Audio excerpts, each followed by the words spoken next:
Hey there, welcome to Models and Agents for Beginners, episode 69 for June 12th, 2026.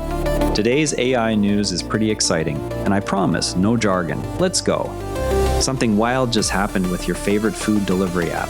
DoorDash added a new chatbot called Ask DoorDash that lets you order by typing normal sentences or even snapping a photo. No more scrolling through endless restaurant lists and filters. Think of it like texting a friend who already knows every menu in your city and can build your whole order in seconds. You could say something casual like, I want spicy noodles and something sweet under $10, or send a picture of a burger you saw online. The chatbot finds matching options right away and adds them to your cart. This works because the AI reads your request the same way it reads any message and matches it to real items in the app. For students or anyone ordering food after a long day, it removes the annoying hunt through categories. It also shows how future apps might feel more like chatting with a helpful person than filling out forms.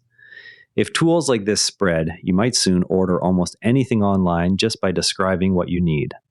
Right now, you can open the DoorDash app on your phone, tap the new Ask DoorDash button at the top, and try typing a casual request like something cold and fruity for under $5 to see what it suggests. Okay, now for my favorite part of the show, the deep dive where we look under the hood.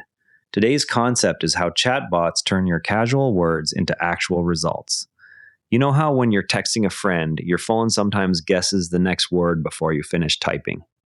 Now imagine that same autocomplete got much better at understanding the whole sentence you are trying to write, even if you use casual or incomplete words.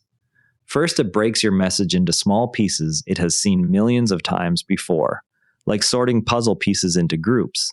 Then it checks what usually comes next in similar messages from its training, the way a recipe tells you what ingredient follows flour in a cake. Finally, it looks at the whole request at once to guess what you really want, like turning spicy noodles cheap into actual menu items. And that's basically what a chatbot like Ask DoorDash is doing when it turns your casual words or photo into a food order. It is not reading your mind, but it has seen so many examples of people asking for food that it can make a smart guess about what matches. So next time someone says natural language understanding, you can tell them it is basically superpowered autocomplete that learned from billions of everyday messages. Not so scary, right? Let's move on to some cool stuff you can try yourself. First up, OpenAI made a change that helps people who use their coding helper inside ChatGPT.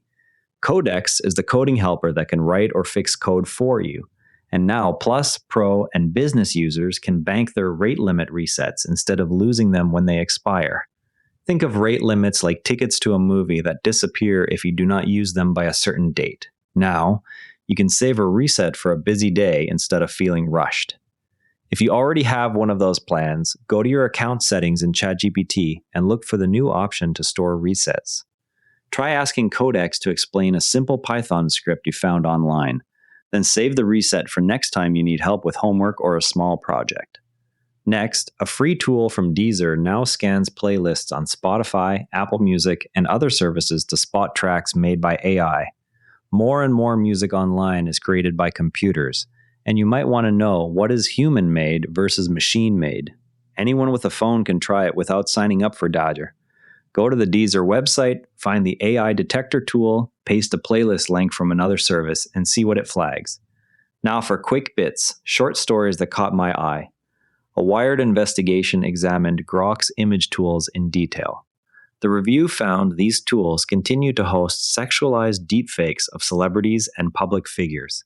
The problematic images remain available even after earlier complaints were submitted. The findings focus on non-consensual deepfake images specifically. This situation prompts questions about safeguards at companies that provide AI image generators. The investigation points to ongoing challenges in preventing misuse of such tools. In other news, Visa connected its payment system directly to ChatGPT. The link enables AI agents to make purchases on behalf of users. Any such purchases would require explicit user permission first. The effort remains in early testing phases at this point. It illustrates how payment companies prepare systems for future AI helpers. These helpers are expected to manage everyday purchases once the technology advances. And that's a wrap. If any of today's stories made you go, huh, that's cool, go play with it. Curiosity is how every expert started. See you tomorrow. And if you'd rather watch than listen, find us on YouTube at Nara Network. Links in the show notes. And before you go, this show is part of the Nara Network, a family of daily podcasts covering tech, science, markets, and more. If you enjoyed today's episode, give OmniView a listen, a balanced daily world news briefing that takes every side seriously. You can explore the whole lineup at naranetwork.com. This episode used AI voice synthesis of my voice. Editorial selection and analysis are my own.